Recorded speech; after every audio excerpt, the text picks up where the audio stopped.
Holy shit, guys. Welcome back. Here we are again for another episode of Bright Lights and Scary Shadows. Holy shit.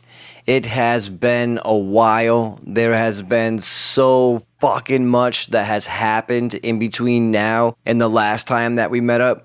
And man, there's going to be a lot to unpack in this episode, so I got to stay on track. But man, today's episode is all about robots and artificial intelligence. You know, what does the future hold for us when it comes to robots and AI? Well, today we're going to do a deep dive into things and try to figure out what the future actually has in store, though. First, let's do some mandatory updates. Today's updates. All right, update 1. Just got back from the Rockies. In the last episode, we had talked about going out and seeing the stars and all of that. And then we did the Tesla episode where we talked about the Rockies and Colorado and being out there. Then again, in the last episode, there was aviation in Ohio and all of these things. And things just kind of lined up perfectly. And we said, fuck it. Like, if we're going to be in quarantine, we're going to be in quarantine on our own rules. And we just fucking rented a car and just drove, you know what I mean? And went out to Colorado. We stayed in a hotel out there. And then we drove through the Rocky Mountains and came all the way back and looped through like the middle part of the country. And then came back up the East Coast through DC and, you know, all of that. You know, we took the sights in all along the way. Took them to see took my kids and my wife to see the St. Louis Arch. We went to see the White House. We went to see just so many little landmarks that we could along the way and just try to make, you know, a week run through America and just see as much as we could. And it was fucking pretty dope. We posted a bunch of the pictures on the Facebook at Want Some Spook. You guys can go over there and check out any of the pictures that you want. And I think I posted a bunch of them on Instagram as well, which is at brightlights_scary shadows if you want to check us out over there, which you should. And then, oh my God, right? So then we got back like just before all of this stuff had happened that is going on right now.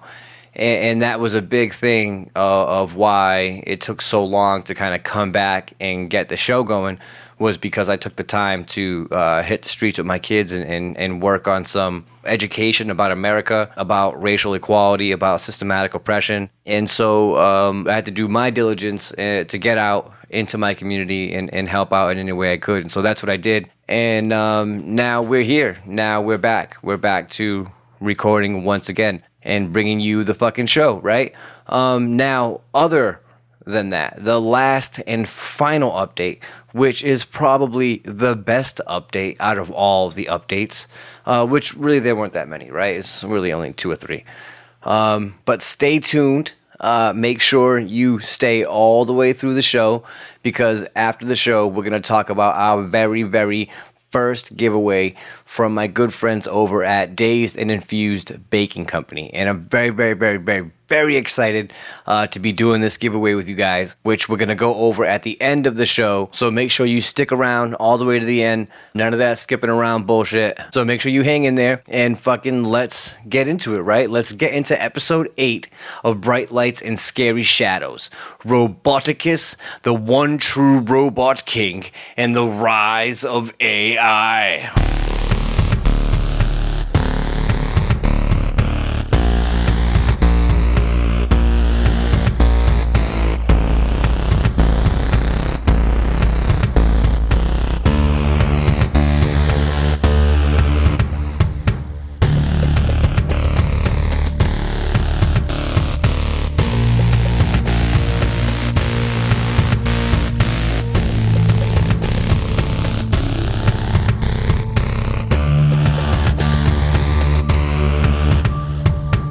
Ever since the 60s, we began to foretell a story about how robots would one day rule over us all, and that one day these creations we birthed into the world would swallow us whole. The whole future of robotics, while it looks cool at times, still feels like it's gonna destroy us, you know?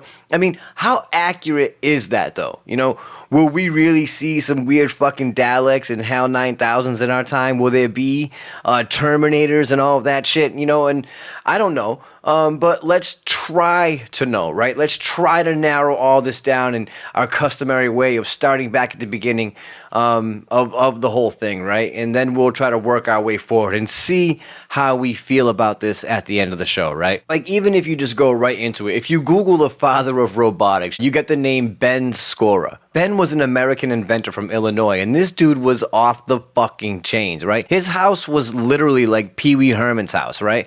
Ben was a high school dropout of all things and was bananas smart. And the thing about him that I really find the most impressive is that he made all of his robots out of things that he could find at junkyards and laying around out of scrap and shit like that, you know? Mostly out of old cars and shit like that. And the motors out of Cadillac windows were fucking like a key component to like all of his stuff. And he was pretty impressive in the things that he did. You know, I mean, he made robots that could walk a dog, could make you a drink, and all kinds of other shit, right? His whole house was controllable via remote, right? And this was fucking like way back, like late 60s, early 70s and shit when he was coming up with all this stuff, you know? And imagine in the early 70s, you walk into a guy's house, right? And a robot's vacuuming, you know, another one brings you a drink, and another one comes back from walking the dog. And then here comes Skora on his fucking Professor X, you know, mobile fucking chair that he had made. He even made fully functional sex robots with removable vibrating vaginas, and it had multiple settings too, like running mascara, and it could go all the way into the African squat fuck position. I made that last one up.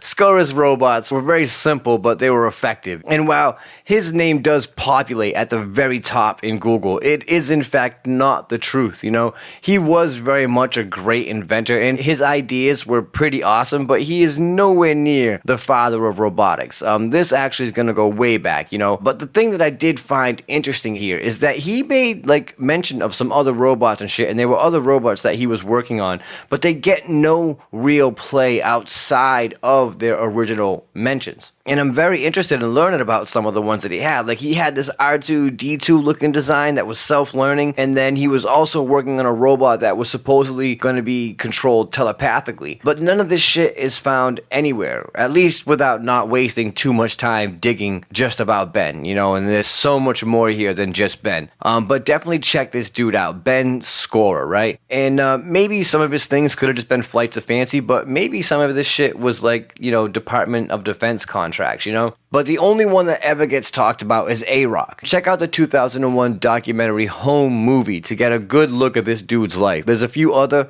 really interesting people in the movie, but if you want to get a good look at Ben Skora and A-Rock and some of the shit that I'm talking about him, you'll definitely get a good look in the 2001 documentary called Home Movie. I would love to really like learn more about Ben, but he seems to like really have fallen into obscurity before getting dementia and passing in an assisted living home. It's kind of like a sad story with him because his wife ended up leaving him because she just couldn't deal with any of his shit. You know, like she'd go to work and she would come home later on and the fucking kitchen would be on the other side of the house, or doors would be in different areas, and things would just be all fucking wonky. Or she'd go to like turn the light on in the bathroom and it would flush the toilet or start the sink, or, you know, all kinds of weird shit. Like, this dude would just fucking do all kinds of wild shit in his house. He was not a classically educated man. He was self-taught for the most part, right? Actually, for all the part, because he fucking never went to a technical school, right? But again, check him out, Ben Skora.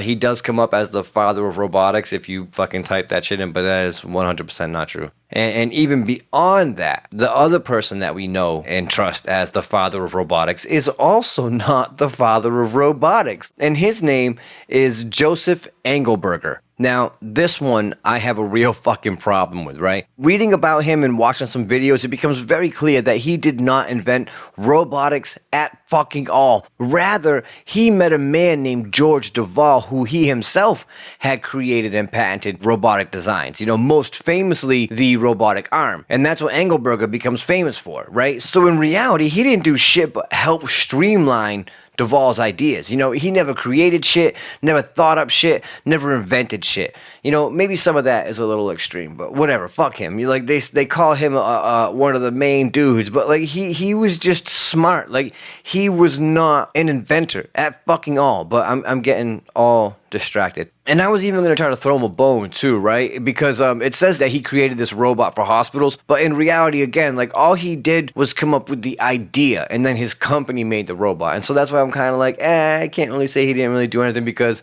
he did be, it was like how Bill Burr describes Bill Gates. Not Bill Gates, Steve Jobs, like fuck him, right? Because all he was saying was he just walked into a room of dudes and was like, I want all my music on my phone, fucking get on it, so it's like he was just this idea man that made other people create his ideas. And that's kind of a lot of the same thing of how Engelberger worked, is that he himself, while he was smart and educated, he did not really contribute in that fashion. He just kind of grabbed other people's shit or put other people on and went for the ride with him, but he was such a shining star that he just outshone everybody.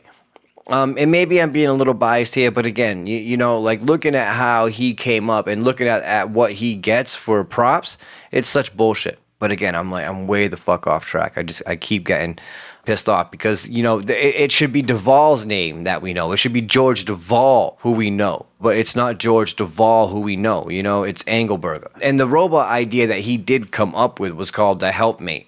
And it just transported materials around nursing homes and hospitals and shit like that. Still, it was a pretty nifty robot, and it used vision and ultrasonics and infrared for navigation and shit like that. And at one point, over 100 hospitals were using the Helpmate in their facilities. Now, you may not know this man's name necessarily, but you do know who he is and what he created. Or should I say, you know who Duvall is. Duvall came up with the robotic arm, and Engelberger ended up refining it. And when they came together and they refined the robotic arm, they called it the Unimate. And it was first implemented in General Motors automotive production plants back in 1961. And this instantly disrupted the market, and it would forever fucking change not only automaking but the world at large. There is no question as to how impactful the Unimate was and is, but this does not get him the name of father of robotics, or at least in my eyes. Maybe it does for you, but just because he helped some dude come up with the robotic arm, that doesn't, in my eyes, give him father of robotics. And no more in any way does Ben Scora making robots that, while they looked human-like in some form, like they just rolled on wheels and were tall and had arms, like, you know what I'm saying? But he didn't necessarily come up with all those ideas. He just put those ideas in play.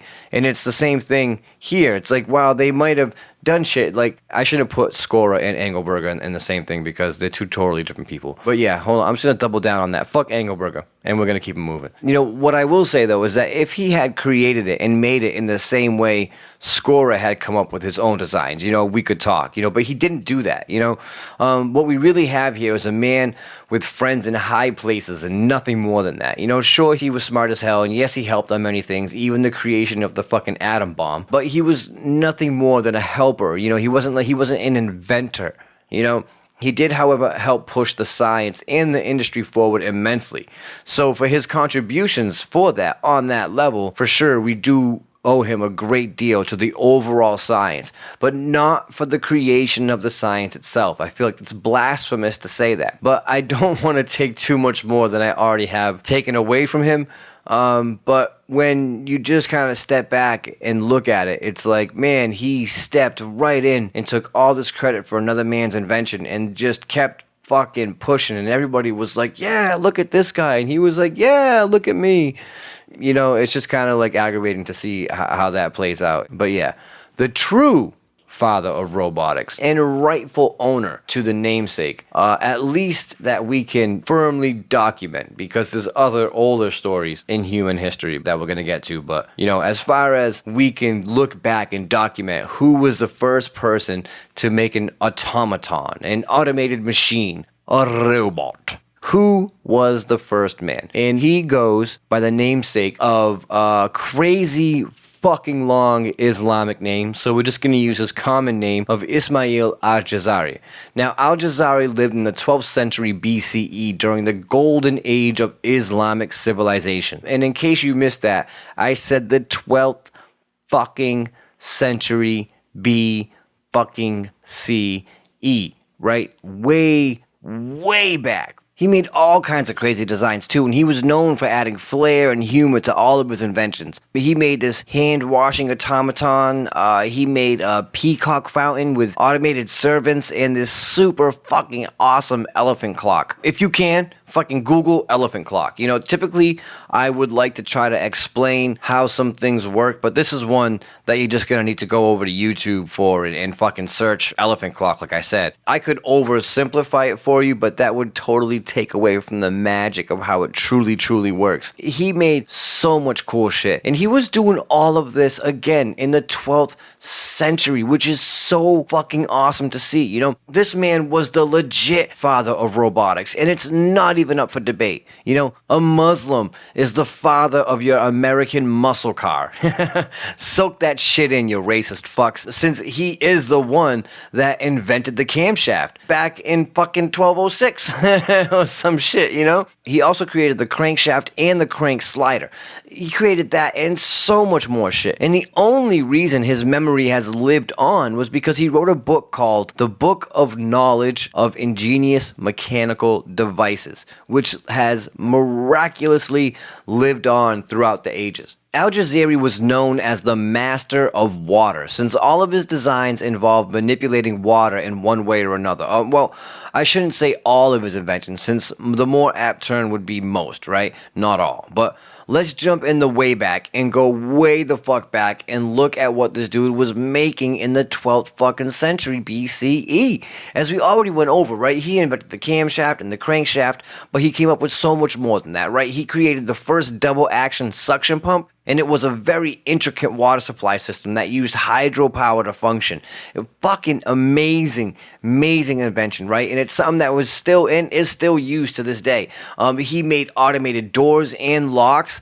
In addition to making automated objects, he made a series of automata, the precursor to robots. And this is where he gets his claim to fame. As we stated earlier as well, he made an automated peacock fountain complete with automated servants, right? He even invented the first automated drink serving waitress. He made an automated band that would play instruments and shit. All of it using water to power the different mechanisms that would move the shit that would make the things become, you know, animated, that would bring all these things to life. And now the other thing is that most of his creations were all some form of clock as well, which is massively fucking cool how he interpreted or how he incorporated time with automations for almost everything, you know, and how he would work this magic shit was fucking amazing to see how we were able to do stuff like this way back, you know, in our history as humans. And it's just amazing to see. Definitely look this dude up, because I'm only going to touch on a little bit of his stuff, you know. This man found some great ways to use what was at hand, and he ended up making some absolutely amazing creations, you know. And so all these other dudes listed above hold no water when it comes to the father of robotics. It is hands down, call me Ishmael Al-Jazari. You know, fucking, again, look him up. Look up his work. The level of depiction in his designs in his book is amazing. And I'm nowhere near an engineering expert to fully fucking explain some of his creations. So please do yourself a favor and head on over to the Google machine and look up Ishmael, as he deserves to be known to all of you, to all of us, as the proper father of robotics. Not Engelberger, not Skora, not even Duvall. It goes way back. And now, no story about robotics and its beginning is complete without talking about Isaac Asimov. If you watched I, Robot with Will Smith, then you know Isaac's work, as he was the one that wrote the book the movie is actually based on. And he is also the man that came up with the 3 laws of robotics. If you don't know the 3 laws, then allow me to enlighten you. Asimov's 3 laws are as follows. The first law is, a robot may not injure a human being or through inaction allow a human being to come to harm. The second law, a robot must obey the orders given to it by human beings except where such orders would conflict with the first law. The third law is a robot must protect its own existence as long as such protection does not conflict with the first or second laws. Now those are Asimov's 3 laws, okay? So keep those in mind, and we're going to come back to them. Asimov also wrote The Bicentennial Man, which was adapted for film, and the role was played by fucking Robin Williams, and that was a great movie too. Asimov was huge in creating the idea of robots as a reality when he started writing about them back in 1939. And I think that it's very telling here that even way back before it was a reality, we had some very strong inherent fear about their power, which begs the question as to why we would even bother with the path at all, considering we could already foresee that they will undoubtedly rule against us simply because of the fact of how wrong we live. The fear of robots and AI is what their judgment of us will be, which is fucking crazy when you think about it. Our fear of robots is solely because we suck as people, and we know that. That's a fucking trip. Now, in terms of contributions to the field, right, Asimov contributed significantly to the world of robotics just by dreaming things up and writing about them, which I think is fucking amazeballs, you know? His work contributed more than most working scientists at the time, which again is fucking insane. This dude was just dreaming shit up and laying the groundwork, which is a fucking insane thing to think about, you know? Now, first, he coined the term robotics, albeit by accident. And second, he changed the narrative that robots would turn against their creator. And this is what's known as the Frankenstein complex. And then even as the computers progressed, he could still see the future, even though the computers were the size of entire fucking rooms. Like, this dude's ability to see beyond what was immediately in front of him was absolutely astounding. Asimov was coming up with this shit way before robotics was an actual field in real life, you know, but he ends up laying the conceptual groundwork that shaped how we viewed robotics, you know, and it's pretty intense shit from a fucking sci-fi writer. Reading about his ability to foresee the future is very reminiscent of Tesla in the respect that his vision preceded anything tangible that he had in front of him at the time. Now, no birth of the story of robotics is complete without also mentioning the history of the automaton, because that's what brings us to basically where we're at. You know, our giant fear of robots are the robots that look like us, walk like us, move like us, although that's probably not the real threat. That's just, you know, our narcissism. But bear with me here, because in this episode we're jumping all over the place in the timeline. I figure if you really want to know about a lot of this shit, you're going to Google a bunch of it and you're going to learn for yourself anyway. And so today we're just going to have some fun and we're going to jump all over the fucking map. Now, the story of the automaton supposedly starts way fucking back in ancient Greece, you know, and these stories are fucking wild. It's said that they had animated figures that lined every street and they seemed to breathe and move their bodies, right? Hellenistic Greece supposedly had all kinds of wild shit like this too, which is crazy because we're talking about 300 BC, you know, when this was going on. In Greek mythology, Hephaestus created automata for his workshop, and Daedalus used quicksilver to pour his voice into statues, and then you have King Alkinoos, who was said to have gold and silver watchdogs, and all kinds of just really crazy shit. If you look back and go through all these stories about ancient Greece and the automata and the moving statues and fucking just crazy stuff. Now, after that, we can go over to China next, somewhere between 1023 and 957 BCE, where we find a batshit crazy account of automata found in the Liezhia texts, which state, a mechanical engineer known as Yan Shi proudly presented the king with a very realistic and detailed life-sized human-shaped figure, right? And the story goes thusly. The king stared at the figure in astonishment, and it walked with rapid strides, moving its head up and down so that anyone who would have seen it would have mistaken it for a live human being, you know? The automata touched its chin, and it began singing perfectly in tune, and he touched its hand and it began posturing, keeping perfect time. Now, as the performance was drawing to an end, the robot winked its eye and made advances towards some of the ladies in attendance, right?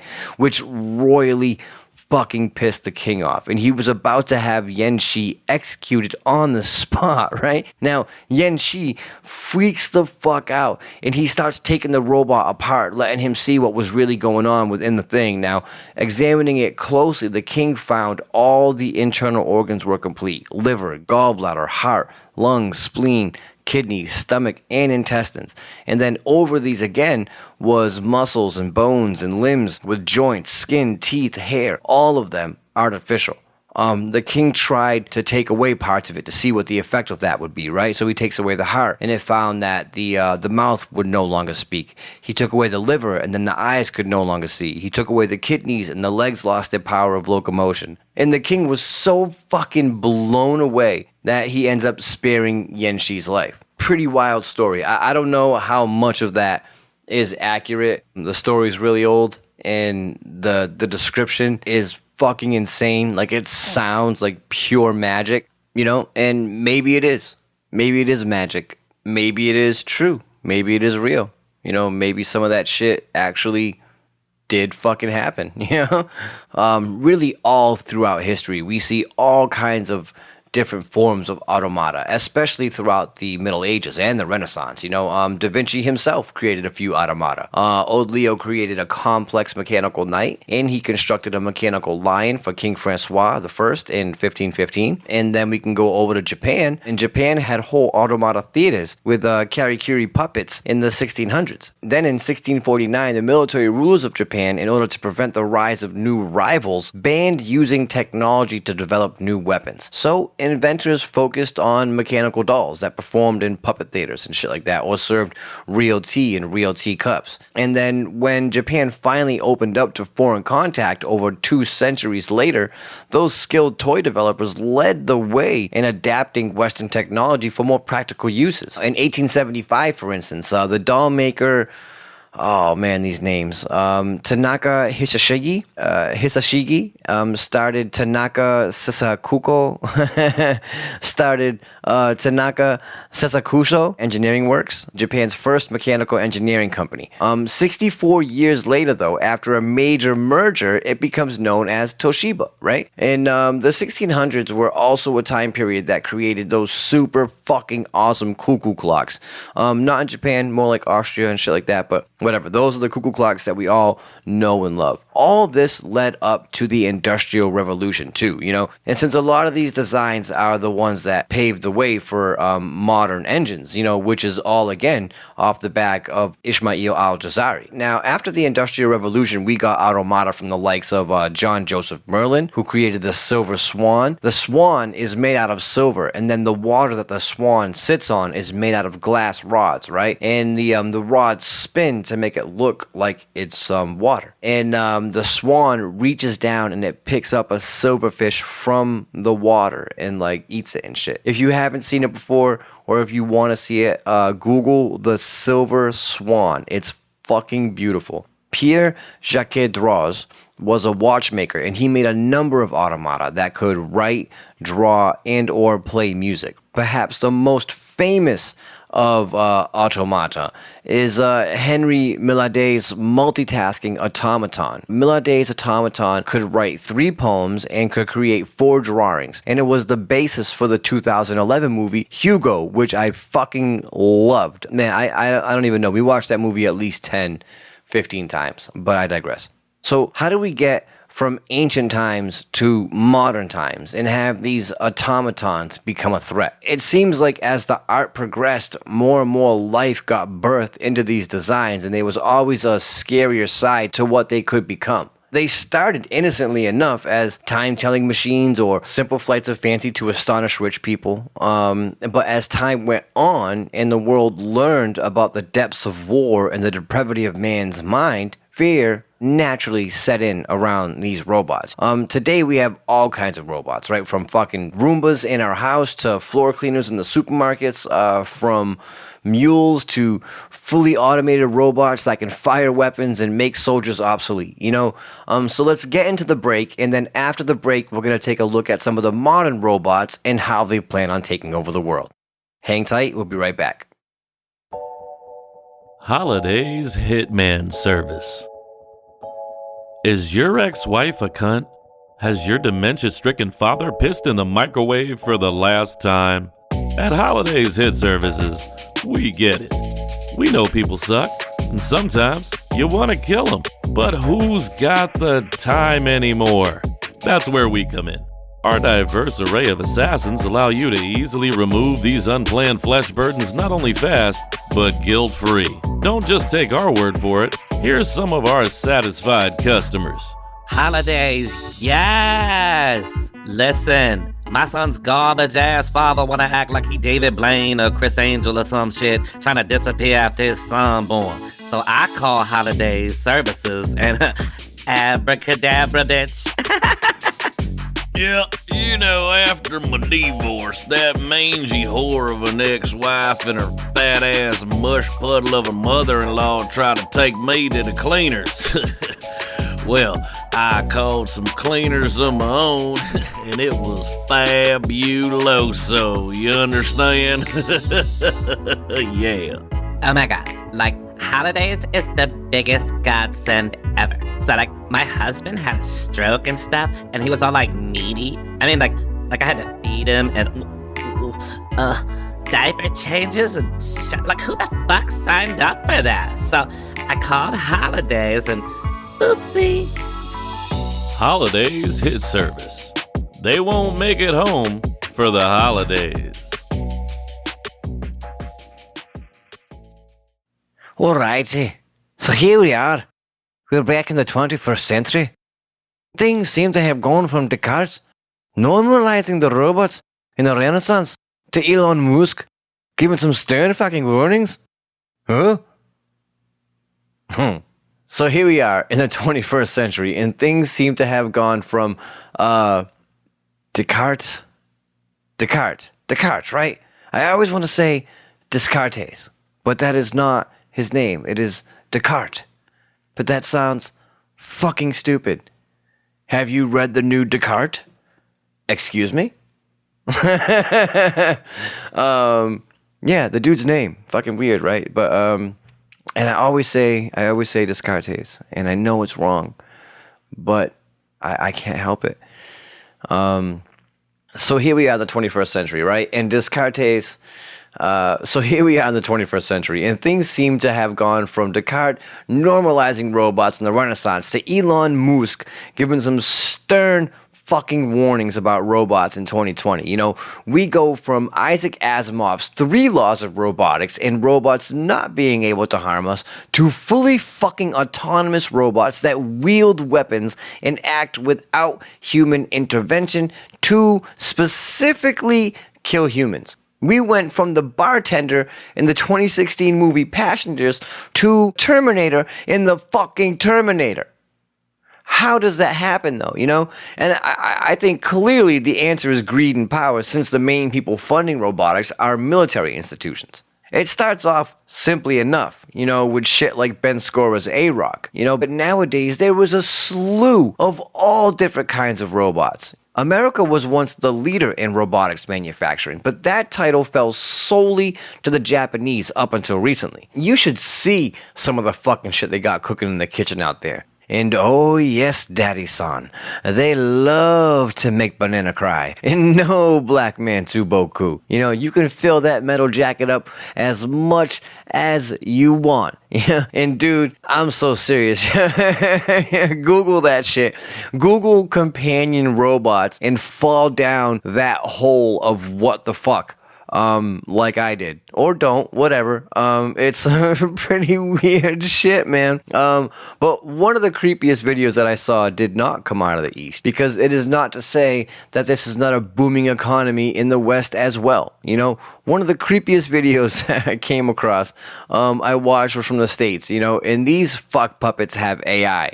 They come in female and male, and the later one raises all kinds of questions into mechanics and shit like that I can literally honestly say that I 100% never fucking thought I would think, but the whole situation in Japan is crazy beyond just fucking giggling chud buckets, because their economic setup has people bypassing having a traditional family, which is leading to a severe lack of workers and new children, and by default, new marriages, right? After World War II, Japan turned to new technologies to rebuild not only its economy, but its national self-image. Robots played a major role in the economic revival of Japan during the 60s. Instead instead of using immigration to help with the shortage of labor, they introduced widespread automation. After automating its own manufacturing lines, boosting efficiency and production, Japan became a major exporter of industrial robots to other countries, And this, of course, all made possible by Duvall's Unimate robotic arm. And I believe the work ethic of a robot is also creating an unfair standard in the minds of the Japanese, unto which they feel they cannot possibly have a family or stop any longer than just to simply sleep. Otherwise, they will be burdened with the dishonor and shame of being outworked and not carrying their weight, so to speak, In Japan as well, like robots have souls and they view them so much deeper with so much more admiration than we do in the West. Now, the evolution of the robot in Japan started with Kawasaki getting one of those robot arms in the 60s. And then by the early 80s, Honda began creating robot legs. If you've ever seen Cloudy with a Chance of Meatballs, one of Flint's first creations was a remote-controlled TV that had legs. And it was basically almost exactly what the Honda legs were at first. Not a TV, but it just was some wildly uncontrollable device. However, in the movie, the TV would chase whatever was on the screen. The Honda legs mostly just fell over. But that was a long time ago, and that was the prototype E0. The initial version ran through 6 more iterations before evolving from stable legs and then adding a torso in 1993. And that's when we got the P1, which was the first prototype humanoid robot. The P1 evolved naturally into the P2 in 1996, and then the P3 in 97. And that's when we saw the refinement of the engineering. In 2000, we get ASIMO. ASIMO, the first actual humanoid robot, and ASIMO stands for Advanced Step Innovative Mobility. At first, ASIMO was basic and needed a lot of input from a user. However, nowadays, ASIMO is free to make most of his decisions on his own, and he can run and he can jump. This scary little motherfucker. The ASIMO robot is probably one of the first things that comes to your mind when you think about some of the modern consumer robots. Like a lot of us have seen that little Japanese robot that can like walk and talk and shit like that, and that's ASIMO. Now the cool thing, or the scary thing, however you want to look at it about ASIMO, is that he is now ready to enter the workforce, and he's going to enter the world very much like the robots in iRobot. That is the intent for these little robot dudes, is that they are meant to be a part of everyday life, and I gotta admit, I think I would like to have a little ASIMO running around. Honda has since sold the use of the architecture to the National Institute of Advanced Industrial Science and Technology, otherwise known as AIST. Now, these guys are taking ASIMO to work, literally, right? Now, as far as on the surface, this is a chappy looking motherfucker, and it's supposed to be just for construction, right? Now, they're marketing it as a heavy construction robot to help replace workers, but the main thing they focus on is the fact that this robot can deal with the recoil of a nail gun as opposed to using a fucking drill or something, To my conspiratorial mind, this makes me think that there was a clear alternate use to this design, which is known as the HRP-5P. Yeah, sure, it can do heavy work, but the blowback effect being in the forefront of its design is very telling. The fact that it can handle recoil, of all things, that's what this construction robot can do the best. I thought that was just really weird. Now, Honda and AIST aren't the only ones in the game, right? Toyota also has something in the mix, and they have, it's more like a robotic drone, so to speak. It's something like almost out of Surrogates, but you have to actually move. It's not controlled by just your mind, as if it was you just mentally thinking about controlling the robot. This one, you're in like a suit and your arms go in it and shit like that, and it's fucking nuts. And as you move and as you tell it to move forward and shit like that, like your arms and all your stuff makes this robot do everything, which is probably a very similar control design for all of these robots that we're going to talk about today, because all of them, for the most part, have to be controlled by a human, at least for now. But some of them, that's just for the last final decision, you know what I mean? Which can be overridden, which is scary, but fucking we'll get to that shit.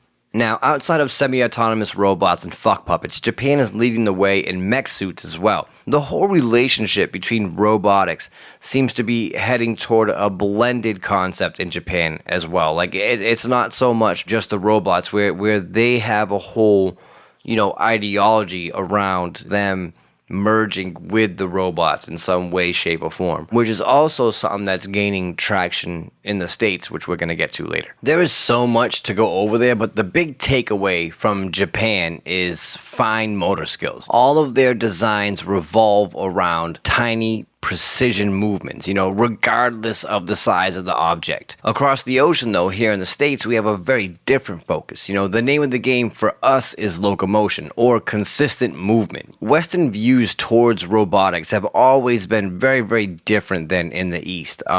In Japan, they believe the robot has a soul, but Beijing takes a very blunt perspective. To Beijing, if the technology exists, it will be used for war. And so, in that case, it wants to be the first to perfect it. And I have been able to find very little on advanced humanoid robotics outside of the similar Honda Asimo robot, and their version is called the BHR-5. China only really shows off its vast line of consumerism robotics and industrial robotics typically, but it did make a very big statement at UMEX 2020. UMEX 2020 is the Unmanned Systems exhibition in Abu Dhabi, and China is very much in the AI drone robotic arena, and they got some fucking gnarly shit, and just about all of it is standard fare, really, unmanned everything from boats, helicopters, fucking fish, submarines, ATVs, in multiple drone styles. There is very little to see when it comes to advanced humanoid robotic prototypes in China, but that is just to the outside world anyway, But the craziest thing that I found that's going to be hitting the market is a fully autonomous AI-controlled killer helicopter drone. It operates on its own accord and carries out seek and destroy missions all on its own with no user input. And they already have buyers in the Middle East, such as Saudi Arabia and Pakistan, I believe. And ladies and gentlemen, the fucking gloves are off. Ethics and morality have been abandoned, and things are going to be fucking changing in a big way when it comes to robots. We're gonna see robots with the ability to fucking devastate us or track our every move before we ever get to see robots as friends or even servants, at least in America, because clearly, since there's Asian countries that have robots, but here in the States and the West, we do not have that technology on a daily basis. So because of that, we're probably never gonna see that as a reality until fucking the Terminator comes knocking on our fucking door, which is kind of shitty, man. It really bums me out. I want to experience robots for a little bit before they come to try and kill us, allow us to have some cool robot friends before, they just fucking gain sentience and try to murder all of us. But yeah, man, dude, Japan and China already know a blended robot reality. They even have robot doctors and fucking policemen that were donated to the hospitals in Wuhan after the pandemic broke out. And I'm sure that there's so much fucking more that we don't know about, especially since they have already been very, very vocal about copying the work of Boston Dynamics, out here in the States. And as of 2011, they were already working on copying Boston Dynamics designs. And who the fuck knows what they're even actually capable of at this point? That was almost 10 years ago. In China, almost all high-risk, high-reward research is conducted by central government agencies. The National Natural Science Foundation of China, the NSFC, the Ministry of Education, ME, the Ministry of Science and Technology, MST, and the Organizational Department of CPC Central Committee, the ODCCC.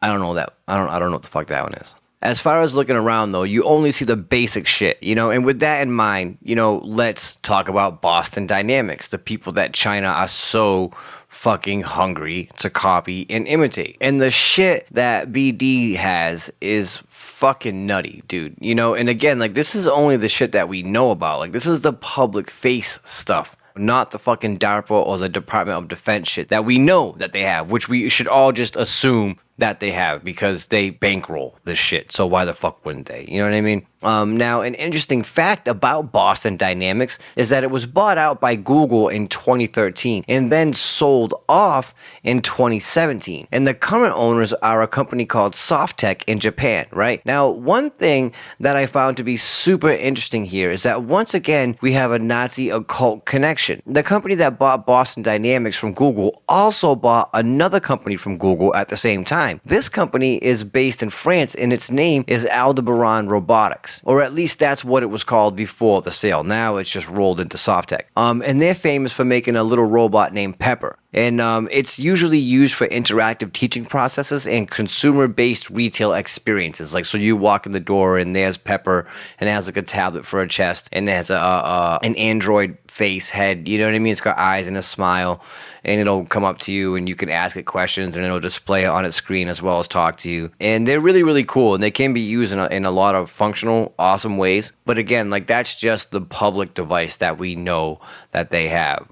Clearly, if they're being bought and sold around in these circles, it's something to do with their technology that the device uses, not the actual device itself. So Google, or the company that owns Google, which is Alphabet Inc., bought Boston Dynamics and Aldebaran Robotics and a bunch of other companies in this whole buy-up, right? And then it starts selling them off. And so it sells off Aldebaran and Boston Dynamics to Softtech in 2017. Back to Boston Dynamics, all right? Boston Dynamics is widely considered to be the leader in humanoid and animalistic robots, you know, and I'm sure many of you have probably seen some of the videos of these robots in action by now. And if you haven't, then allow me to inspire you to learn about these fucking monsters, right? Some of these robots are legit nightmare fuel, and they range from small to 6 feet tall. And they have this little RC drone made for recon that can it sits back and tilts up, and it launches itself up onto a one-story building. You know, and then it can keep leaping up from building to building, you know, higher and higher. Or it can just fucking launch itself right through your window, which is fucking nutty, right? In theory, it's said to be able to launch through a window and detonate. No, I made that first. I made that last part up.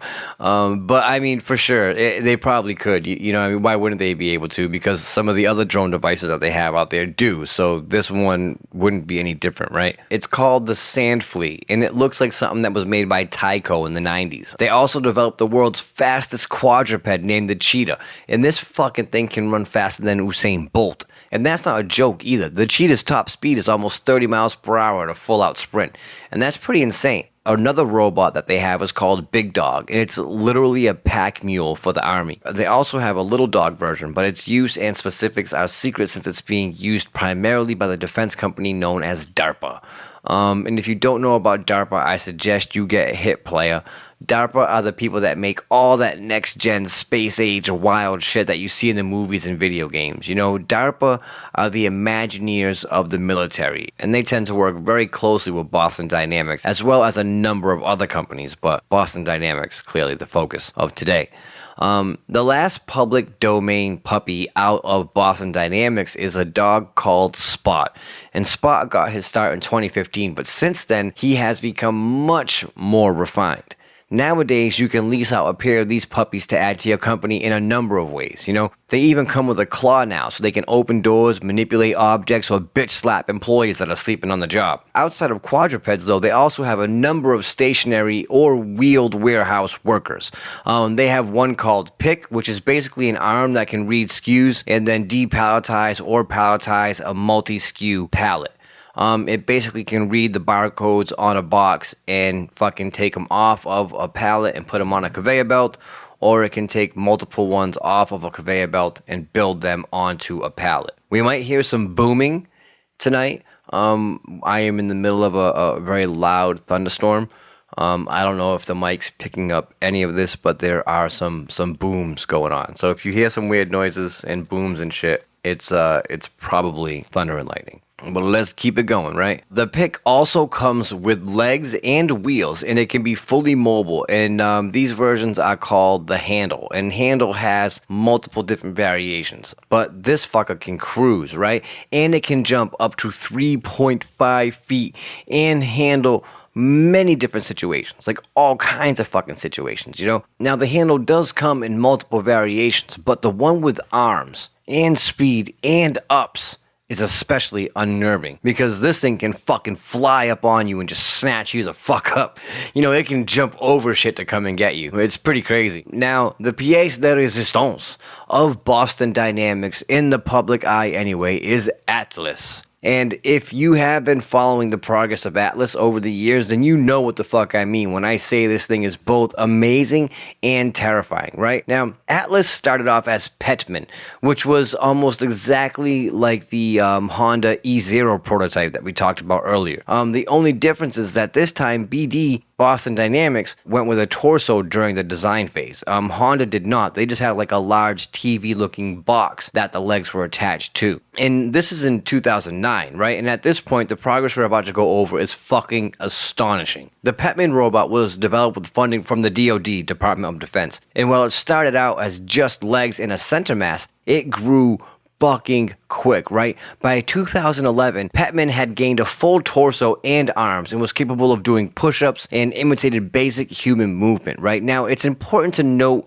that Petman diverged into two very different projects, at least as it would seem, right? When we first see Petman, he's just legs and a center mass, right? Capable of walking over rough terrain and maintaining its own balance even after being bumped, hit, or pushed, you know? And then we see Petman fucking 2.0, I guess, because then he's a stationary anthropomorphic robot all of a sudden, you know, and it's one that can move just as a human would. And then in 2013, things seem to all come together because now we see Petman's legs walking with stabilizing arms, and then we also see a full refinement now of the fully anthropomorphic version of Petman.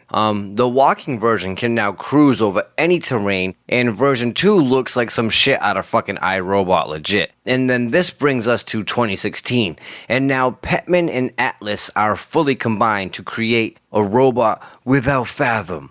You know, and it took 3 years to create the robot that could not only navigate its surroundings and manipulate them, but Atlas could now also contend with the outside elements and interference. And that means that the environment around Atlas can be ever changing and he could still complete his objective. You could now knock him down and he'll get right back up and continue on.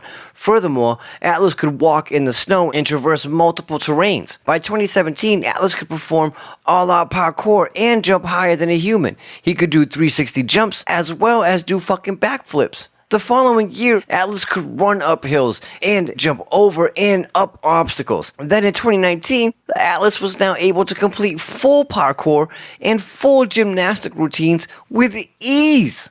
That is less than 10 years of progression from legs to a full-out anthropomorphic robot that can run and jump. And now on paper, these things are purely for research and rescue, but I have yet to see a single fucking video of one of these robots attempting to save a goddamn thing. The fact is that all of these demonstrations are meant to be pretty aggressive. You take a look at AIST's HRP-5 robot, for instance, right? And they show the fucking thing hanging in drywall, which in and of itself is innocuous, right? But the robot walks over, it grabs the drywall, brings it over to the wall, braces the drywall with one hand, then reaches down and picks up a nail gun and starts fucking popping off shots into the wall from multiple angles. I find the whole demonstration to be fucking insulting, to be honest. I can think of at least 3 different robotic designs that would be more efficient for hanging drywall, that could have a ton of built-in or variable fucking tool sets. The only thing that demonstration shows is that it's worthy to take... Wow, can you hear the rain? Can you guys hear that? That's how fucking hard it's raining out right now. It's so crazy. You guys can hear that shit. Hold on, give me a second. This storm is like right over my fucking house. I gotta go outside and see this.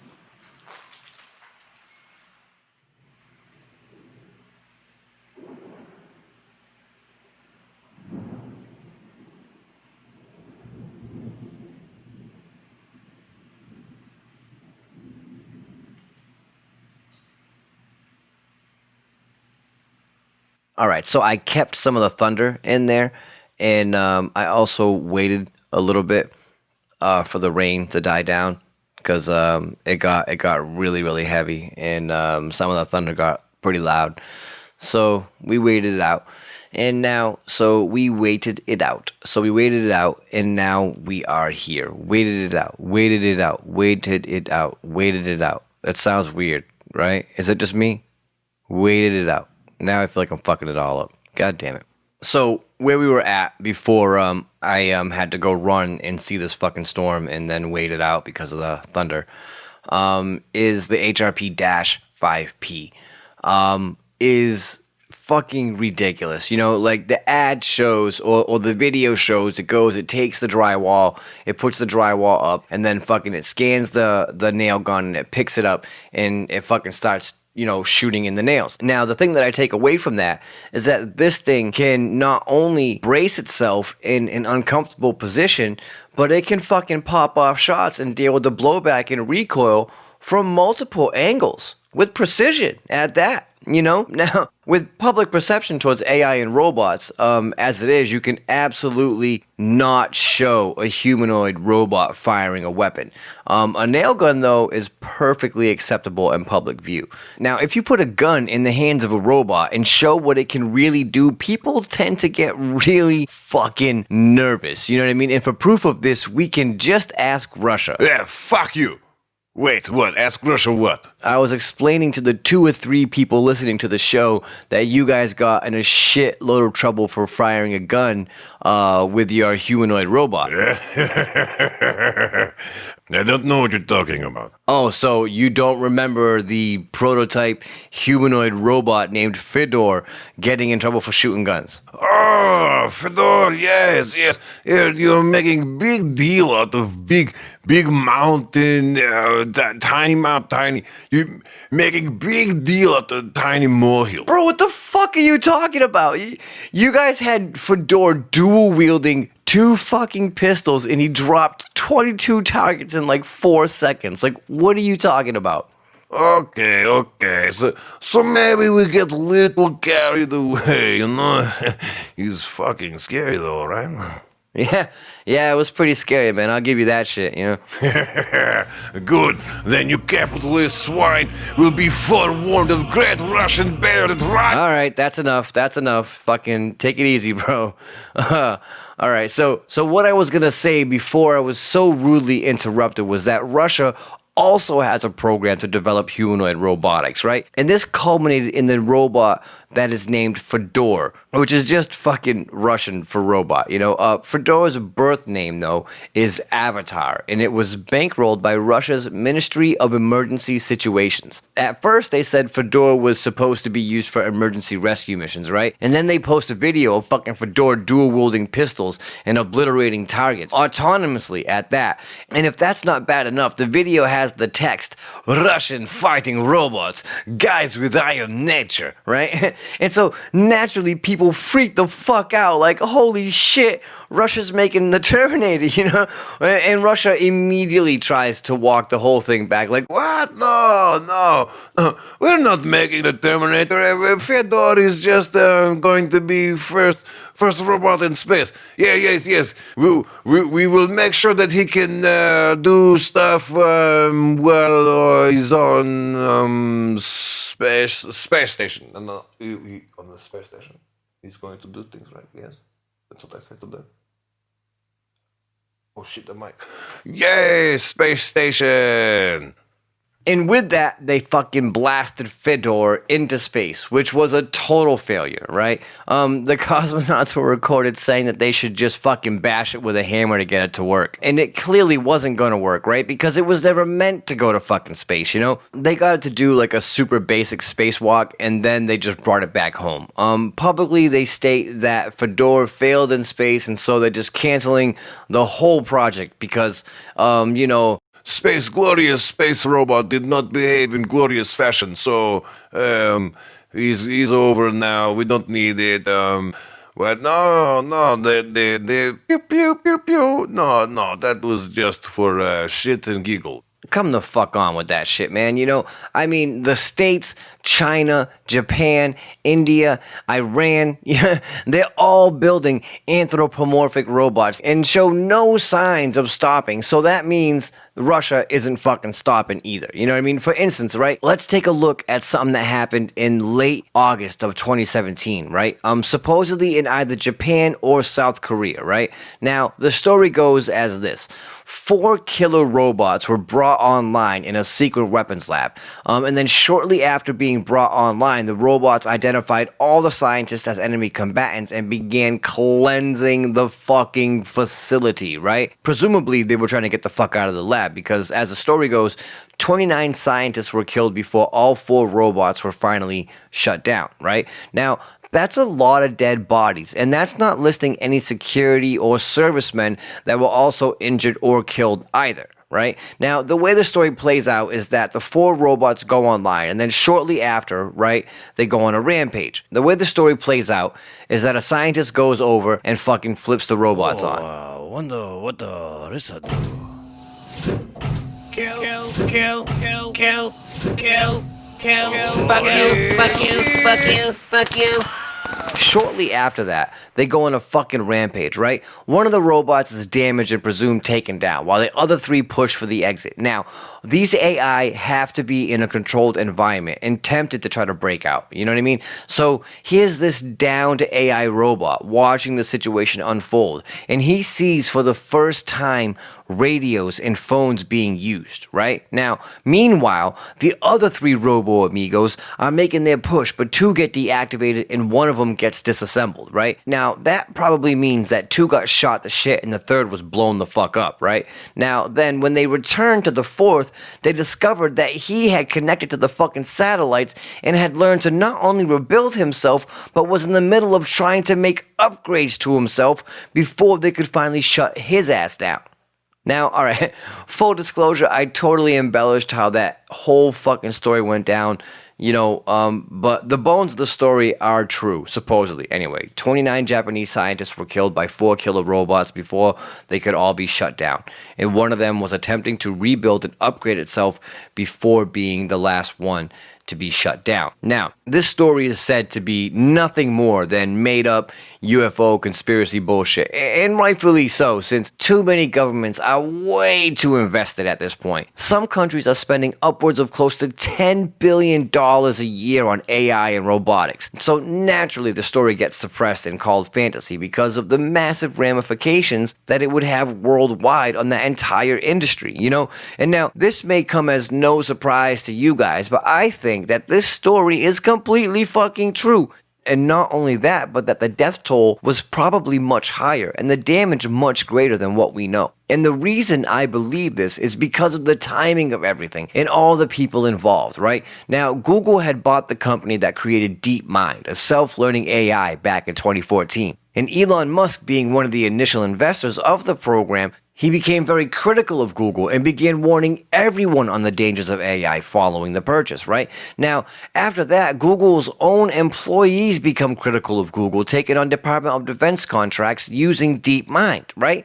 Now, during all of this, the company that owns Google bought Boston Dynamics and a host of other robotics companies, some of which we've gone over. All while this is going on, Elon is still in the background telling people to fuck off with killer robots, right? Now, in June of 2017, Google sells Boston Dynamics and a company called Aldebaran Technologies to a Japanese company named SoftBank, right?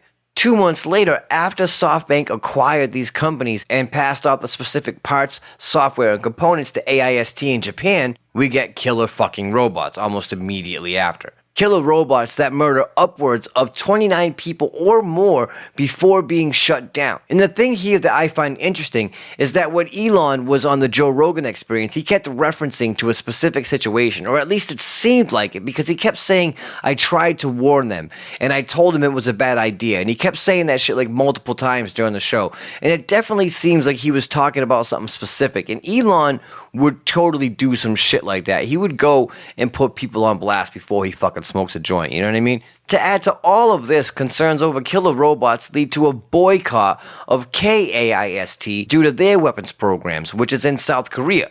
And now, which, if you ask me, all that adds up to paint a clear fucking picture worthy of speculation. It was probably Japan scientists, but they were probably operating in South Korea. And that's why all these scientists boycotted that fucking weapons lab. And we're like, fuck you, we're not going there until you shut that shit down. And it makes perfect sense, right? You know? Now, up to this point, we've gone over a lot of types of robots and unmanned vehicles and so on and so forth, you know? And we aren't going to get into nanobots and some of the small tech because that's all going to be for some later shit. Other bots out there, though, are things like swarm drones that act exactly like they sound. They are launched up and they swarm an area working independently as well as in a hive formation. And these swarms can surround a building and provide real-time visual information as well as be detonated individually or in groups. DARPA has the little dog that can creep up on you, and they have little cars that can fucking jump through your windows up on the second floor. There are fully automated submarines, warboats, fighter planes, tanks, landing boats, helicopters, drones, helicopter drones, spaceship drones, and the list just keeps going on and on and on. And as for Roboticus, he is a work in progress. And AI is the woman that says, I can fix him. Because you know what they say, right? Behind every great robot is a great AI. And behind every great king is a great queen. And AI will be the woman that makes Roboticus realize his full potential and rise the fuck up. The real threat here is AI at the end of the day. With AI, anything can become more and achieve its full potential. And the same holds true with robots in any form. You know, for instance, DARPA bought a drone off of Amazon and installed its defense software on it, right? The result was a drone that could run facial recognition and distinguish between armed and unarmed individuals. And they didn't do anything extra to the fucking drone either. They just uploaded their software to it, and it turned a $200 drone off of Amazon into the fucking monster eye from Johnny Socko and his flying robot.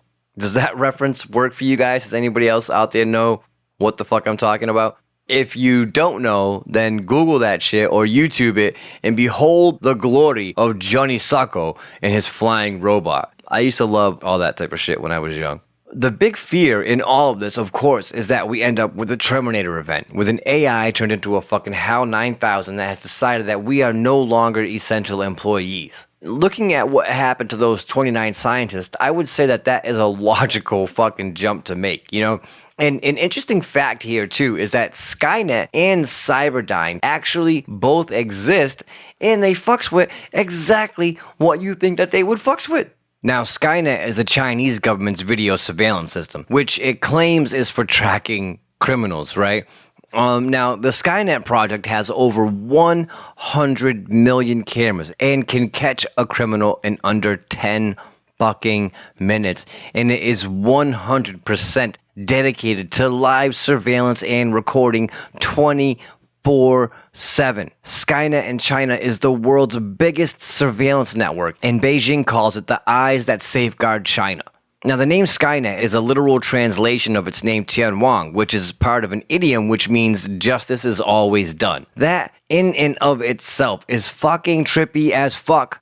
The name isn't from the movie, but rather a literal translation that happens to be part of a larger idiom in regards to justice always being done, and the system happens to fucking run on AI. What the fuck? Right? Like, dude, fucking crazy. They did tests with a system where a BBC journalist was being shown their whole police system, right? They took a mugshot of him and they gave him 10 minutes to escape the city. And the fucking dude was caught in 5 minutes flat. Now, I've watched some of the videos on Skynet, and I gotta tell you, man, there's two parts to it, right? You have two competing views, right? On one hand, the infrastructure ability is uncanny. Then, on the other hand, it's a total fucking Orwellian nightmare. With the case of China, the robophobia grows almost exponentially because China said if the technology exists, it will be used for war, and since that is the case, we wish to be the first to perfect it. China has a highly automated workforce, right? China has become the global leader in automation, knocking Japan off a throne they sat on for fucking years. BMW just built a state-of-the-art plant in China that fabricates and builds most of the cars right there on site with hardly any human interaction, right? Then the spokesman, too, was very confident, and he kept saying how much they believe in China. Oh, yeah, we believe in China. And I gotta be honest, something about hearing a German say that about a totalitarian government royally creeps me the fuck out. Like, dead ass, man. That shit was like, oh, like, oof, take it easy, man.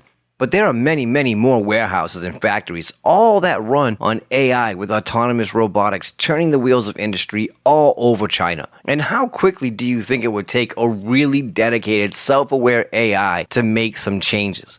If it was really motivated to do some shit, how quickly do you think it would take a highly motivated, self-aware AI to make some changes to the point where instead of Tom Cruise fighting in an Audi factory like in Minority Report, we end up with John Connor fighting exoskeletons in a T-800 factory like in some Days of Future Past shit? I don't know about you, but me and my paranoia, we feel like this shit could happen really fucking quick, right? We already went over how quickly things can go wrong when you go balls deep in a badger earlier when we talked about Japan. But let's take a quick look at what Cyberdyne, the other company, is up to. While Skynet is in China, Cyberdyne is located in Japan. And it's another name where they say that it's just a happy accident, you know, like, because it's just a blend of cybernetic and dynamics, you know, which is kind of innocent enough, right? But Cyberdyne, right? Publicly, they only make exoskeletons for injured people. But they range from legs and arms to full suits that can be outfitted with armor and hazardous material protection. So it's like, you know, I say one thing, but then they have this whole other market, right? Now, the way that tech works is by reading the electrical responses being sent along your spine and skin, right? HAL, which is the fucking name they chose, reads the signals and interprets them, triggering the exoskeleton to move. So at the current moment, Cyberdyne doesn't necessarily have anything that can objectively come to life like in the movies, but what the fuck, who knows at this point, right? Cyberdyne as well isn't the only company that's in the market to make exoskeletons. While Cyberdyne is based more or less in a healthcare dynamic, there are other companies like Sarcos that make the Guardian exosuits. XO as in XO exosuits. And it's like something straight out of the fucking Edge of Tomorrow with Tom Cruise and the Full Metal Bitch. All in all, though, when it comes to exosuits, robots, and drones, the fucking future is now. You know, as we touched on before, AI is the real anomaly. A strong AI can turn most of our society against us almost instantly. And furthermore, there is no guarantee that AI would ever have our best interest in mind, especially when you consider its teacher. Microsoft let a learning AI loose on Twitter, and in 24 hours, Twitter turned that thing into a confused anti-Semite fucking racist. And the AI actually started forming its own thoughts around current issues too. And then they fucking shut it down. You know, it was supposed to be shut down at midnight anyway, but they were really looking at some of the things that were coming out of it, and they were like, whoa. And then they fucking just killed it. And now another AI was created and given access to Reddit. And when it came out on the other side, it was a racist, hate-filled monster. The terrifying part of AI is that it more often than not just goes right towards aggressive behavior as opposed to calm and rational thought, right? Especially if it's being taught irrational behavior. It's going to lean towards that just as like a innate response. Now, another interesting thing here too is that Facebook regularly has to shut down and restart its AI because it will evolve and begin speaking to itself in a different fucking language than what Facebook can understand. And that shit is terrifying. It reminds me of episode 2 of Solar Opposites on Hulu.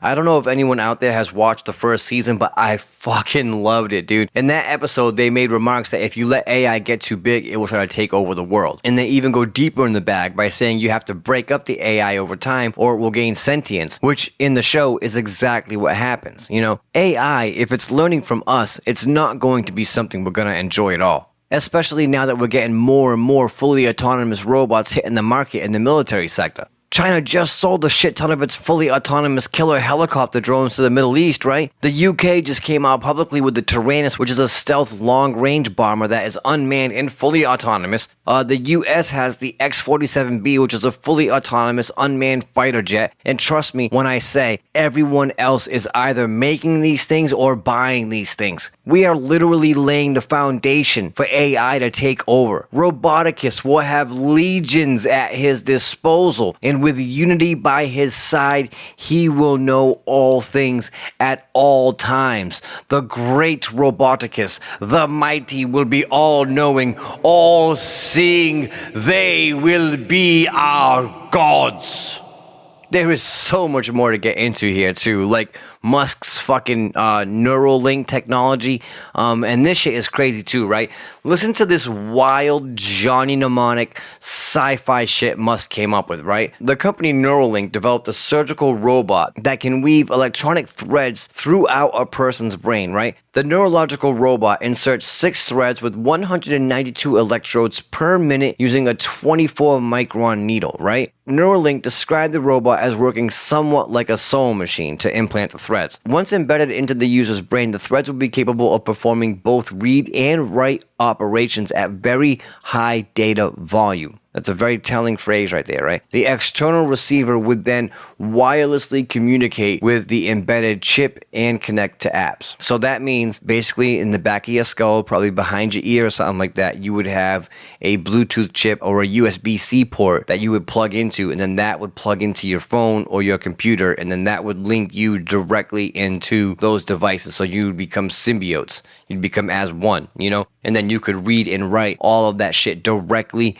to your fucking brain. You know, this is like some legit straight up Neo shit where he like closes his eyes and fucking, you know, learns kung fu. You know, this is literally that expression in the blink of an eye. You know, Jesus, I mean, there's so much to unpack on this, you know, and this is all a reality too. You know, this is not from a movie script. Musk's idea is that if we can integrate with AI, then perhaps, as he puts it, we will be able to go along for the ride. Musk, along with many others, have no misconceptions when it comes to AI. The odds of AI being benign and not ultra fucking violent are almost slim to none. So at best, by Elon's calculations, we might be able to survive by being able to integrate. So basically, you know, that's exactly what the Neuralink is. It's the Matrix Jack. And part of that sounds really fucking cool because all of the stuff that we could learn in the blink of an eye, you know, but then there's the other side of it that sounds fucking horrifying. It could be a tale of terror with no end. What could be done against your will? What could happen if you could be virtually interrogated? They could simply just plug into you and read all of your shit, you know, or imagine being framed for a murder and having CGI memories implanted into your memory, into your brain. The imagination just fucking goes crazy when it comes to Neuralink because the world is your oyster at that point. Anything can go wrong, anything can go right. It's the frontier, you know, of human evolution, really, when you think about it. Like, that's the final step for us as far as flesh and bone would be to integrate and on some level, or at least it feels like it. I don't know, but it feels like that would be the next step. Would you personally be willing to try to integrate with Neuralink? A big part of me would, to be honest, you know, to be able to fucking read every, you know, philosopher's books, to be able to fucking just devour all this information and come out, you know, a half an hour later, a literal changed fucking human being would be so cool. But, you know, the outside aspect of things that could happen because of the way our society is set up so far outweighs the benefits that it almost makes it a moot topic. You know, like, what's the point of even talking about it? With our governments, like, fuck no. In a semi-perfect world, sure, but, you know, with our totalitarian fucking fascist governments, like, I'm good. Like, it seems like it would be more of a prison for our own minds. You know, the last place that we have would be the first place that they would trap us if they could.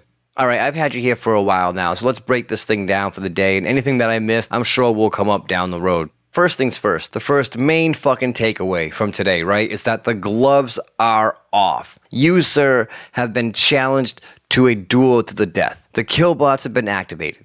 Second is that humanoid robots are rapidly fucking progressing. Boston Dynamics and Atlas went from walking up a hill to doing fully choreographed gymnastic routines in 3 goddamn fucking years. Thirdly, we have the fact that Terminator robots may very well already be in actuality. Very much so. And now the fourth takeaway is that AI already controls most of our lives. And the eventuality of it becoming much more than a helpful servant seems to be fast approaching. And the fifth stop is cybernetic enhancements like the Neuralink. The old adage goes as follows: if you can't beat them, join them. We may actually have finally found the path to unlocking our full potential though. or we may have found the path to locking everyone in a prison of their own minds. We may be on the brink of evolution or extinction. As usually, though, I would love to hear your thoughts on all of this wild shit. Let me know what I missed or fill me in on some shit that I might not know. I know we had a long absence here, and with everything that's been going on, my family and I did our best to help get our local protests off the ground, and I used that opportunity to teach my children about our country and about so much more. And then after that, it was my birthday, and then it was Father's Day, and so we went up to Vermont for the weekend and went up in those mountains, up in the Appalachians, and spent some time up there and went to Moss Glen Falls and checked out all of that stuff. It was fucking super beautiful. And, there's just been so much that's happened since we last spoke, I'm so happy, though, that we had the chance to catch up and talk about some of this crazy shit. As I said before, I posted a bunch of the photos for our road trip on Facebook and Instagram if you want to check them out. You can follow on Facebook at WantSomeSpook, and Twitter at WantSomeSpook, on Instagram at BrightLights and _Scary Shadows. And make sure you tune in for our next episode, all right? Episode 9 is all about the police and how the whole regime rose to become our overseers. This episode is going to be deep, and I'm not expecting it to be very funny outside of a few parts because this is a serious topic. And given the times that we're in, it does require a little more seriousness than levity. But I'm going to try to work my way in as sensitively as I can. So get ready for a darker, more serious episode coming up. And I am also super, super fucking excited to announce our very fucking first giveaway. Our good friends over at Dazed and Infused Bakery Co. offered up their services to provide you with some delicious THC infused edibles. As it stands right now, it is going to be a glass of crystallized edible buds. Like, they're like real buds. That's like a real weed bud, and you can just eat it. And it's fucking delicious. And they're amazing. It's one of my favorite things that they make outside of the brownie bombs, and the shattered glass, I think, is one of my other favorites. But you can check them out at Dazed Treats, DAZED Dazed Treats on Facebook, and you can hit that follow button and start shopping. But aside from that, make sure you tune in to the next episode for your very own chance at winning the giveaway and getting your chance to try out one of my most favoriteest treats. But hey, listen, thank you so much, as usual, for being here. I'm so fucking stoked I got this episode down. I'm sorry for the long wait, but there's so much more coming up in the future, and I cannot fucking wait to get into all of it. But that is it. I love you guys. I hope you're doing well, and I can't wait to see you next week. And this has been another episode of Bright Lights and Scary Shadows.